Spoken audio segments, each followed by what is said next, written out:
नमस्कार, आप देख रहे हैं स्टेट बज़ न्यूज और मैं हूं आपके साथ प्रतिमा सा।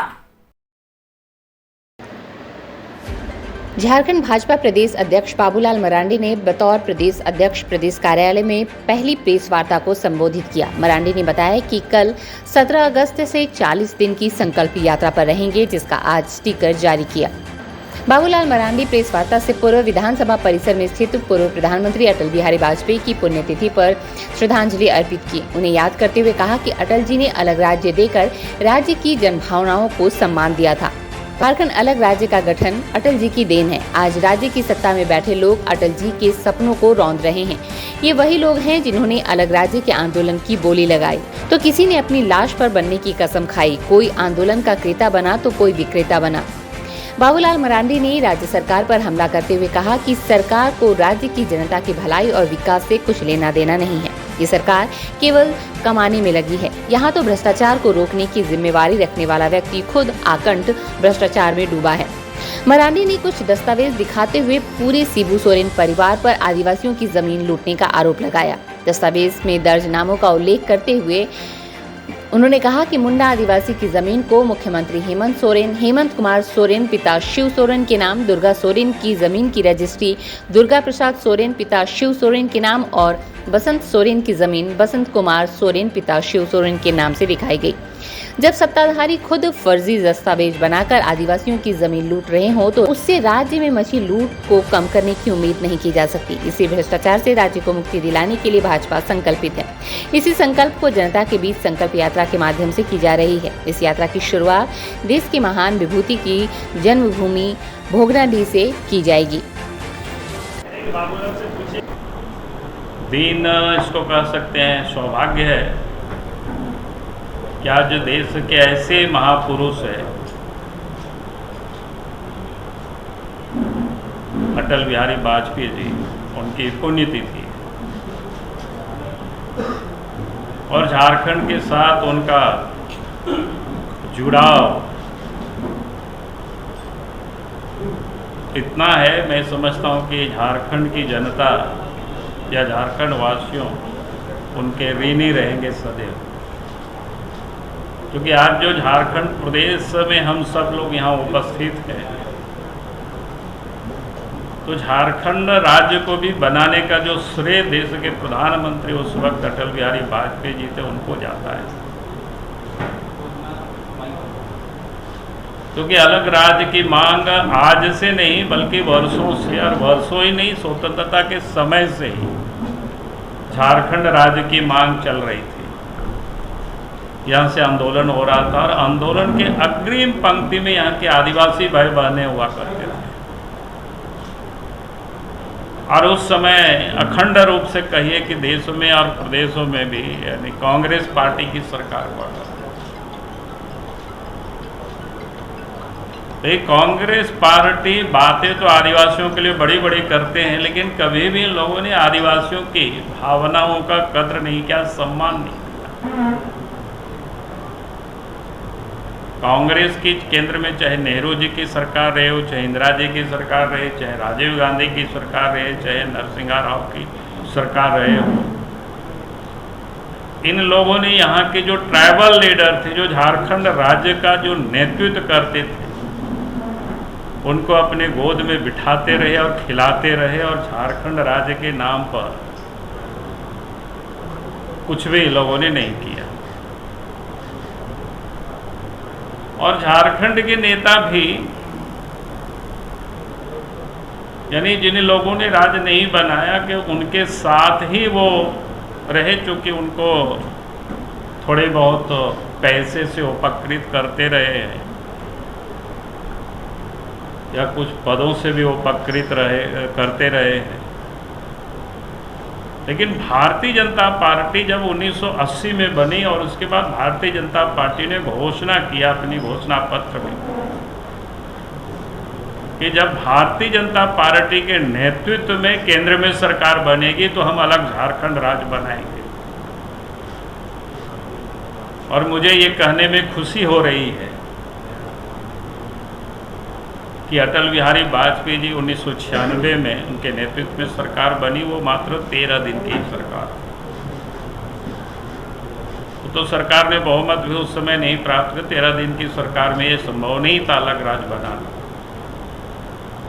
2 साल के बाद फिर 1998 में फिर लोकसभा का चुनाव हुआ और फिर से अटल बिहारी वाजपेयी जी के नेतृत्व में केंद्र में सरकार बनी। सौभाग्य था कि हम भी उस सरकार के मंत्रिमंडल में एक राज्य मंत्री के रूप में हमने भी शपथ ली और वाजपेयी जी के साथ हमने भी काम किया, ये हमें सौभाग्य मिला। 98 के बाद 99 में पार्लियामेंट में कोशिश की गई अलग राज्य की विधेयक को पेश करने की। उस समय काफ़ी हंगामा हुआ उन सबों के समय का। अगर आप आजकल तो सब ऑनलाइन रिकॉर्ड रहता है, आप लोग देख सकते हैं किन किन लोगों ने उस समय हंगामा किया। कोई लोग कह रहे थे कि हमारी लाश पर अलग राज्य बनेगा। और फिर 13 महीने के बाद सरकार चली गई, फिर चुनाव हुआ, फिर से 1999 में अटल जी के नेतृत्व में सरकार बनी और उस सरकार में भी अटल जी के साथ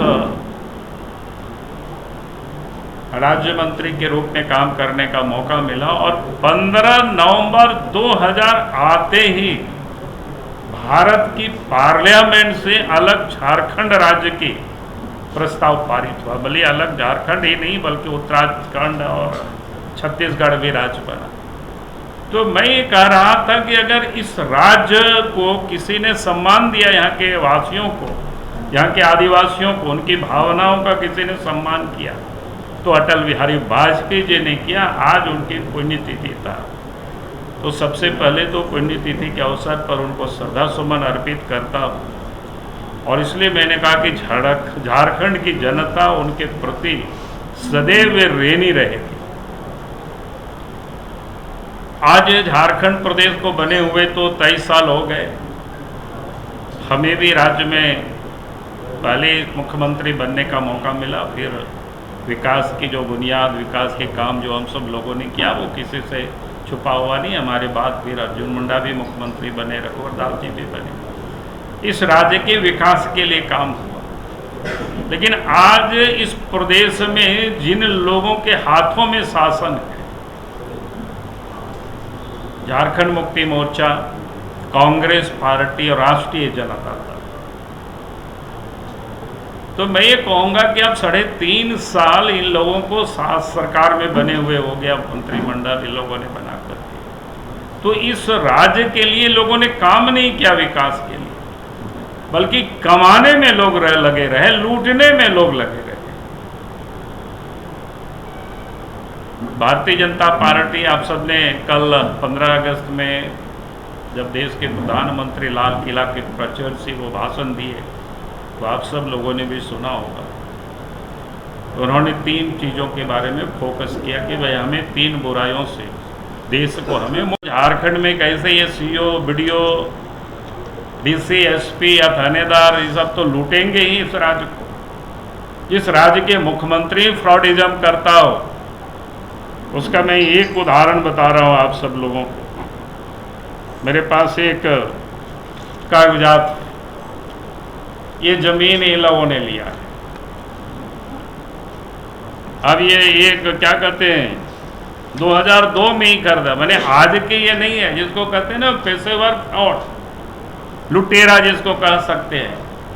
वो लगता है पैदाइश ही ये लोग इस प्रकार से गड़बड़ है। ये लोग भाई आप इन्होंने ज़मीन लिया है, बाकी का नाम तो छोड़ दीजिए, वो सब आप लोगों को मिल जाएगा, क्या बोलते हैं, व्हाट्सएप में दे देंगे। हेमंत सोरेन का नाम तो आप सब लोग सुने होंगे, लेकिन शायद हेमंत कुमार सोरेन का नाम नहीं सुने होंगे। इसमें लिखा हुआ हेमंत कुमार सोरेन, मैंने कुमार लगा दिया बीच में। शिबू सोरेन का भी नाम आप सब लोगों ने सुना है, लेकिन इसमें शिव सोरेन कर दिया है। माने क्या भाई, आप बताओ, जब नेता है, अब नेता ही अगर फ्रॉडिज्म कर रहा है जमीन लूटने के लिए, वो भी ट्राइबल की जमीन लूट रहा है, मुंडा लोगों की जमीन करता है, बताओ भाई। दूसरा है दुर्गा सोरेन, अब तो नहीं है, स्वर्गीय हो गए। दुर्गा सोरेन का नाम सब जानते हैं, लेकिन उसमें भी क्या है, दुर्गा प्रसाद सोरेन, पिता शिव सोरेन, बताओ भाई। फिर बसंत सोरेन के भी नाम आप सब लोग सुने हैं, विधायक है। लेकिन बसंत कुमार सोरेन, पिता शिव सोरेन, बताओ भाई क्या है ये? ऐसे आदमी राज्य के मुख्यमंत्री बने रहेंगे तो राज्य प्रगति कैसे करेगा, राज्य से अपराध कैसे रुकेगा? और इनसे हम कैसे उम्मीद कर सकते हैं कि अपराध को ये लगाम लगाएंगे, भूमि लूट को ये रोक पाएंगे? और किसका लिया है जमीन? ये डहरू मुंडा है, कोई मुंडा जाति के लोग हैं भाई। ये आप बताइए, बने इस प्रकार की एक दो नहीं, ये तो सैकड़ों ऐसे जानकारी है जो इन्होंने खुद सुप्रीम कोर्ट में एफिडेविट करके दिया है, और उसके अधिक भी कई संपत्ति है जिसका ये सब तो दिया भी नहीं है। तो ऐसी अनेकों प्रॉपर्टी। देश दुनिया की खबरों से अपडेट रहने के लिए देखते रहिए स्ट्रीट बज़। यदि आपने हमारे चैनल को सब्सक्राइब नहीं किया है तो आज ही सब्सक्राइब करें। धन्यवाद।